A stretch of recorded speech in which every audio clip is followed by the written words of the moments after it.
Yeah, for my clients, it becomes a value proposition thing. So To be in person? yeah, be in person versus not. So the cost of having me in person basically becomes a thing, right? So if I'm engaged, like I said, for 6 months to 3 years, the early part of that engagement starts with in-house time for sure, where I'm in-house with the team. But as the engagement matures, the value proposition just isn't there for the client to pay me to travel 1 or 2 days a week, Right. Whatever that looks like, whether it's an hour's drive or whether it's a train ride to New York or whether it's jumping on a plane to Chicago, for example.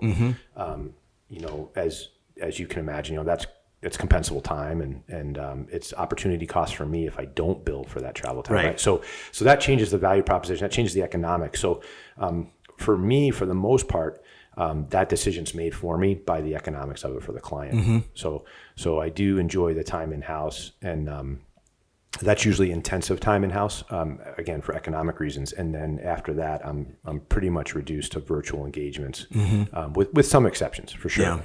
Yeah. One of the things some clients have me do is something I call strategy deployment. It's actually based off a really well-studied and well-known technique called policy deployment. But when I say the word policy outside of that infrastructure or ecosystem, it doesn't make any sense.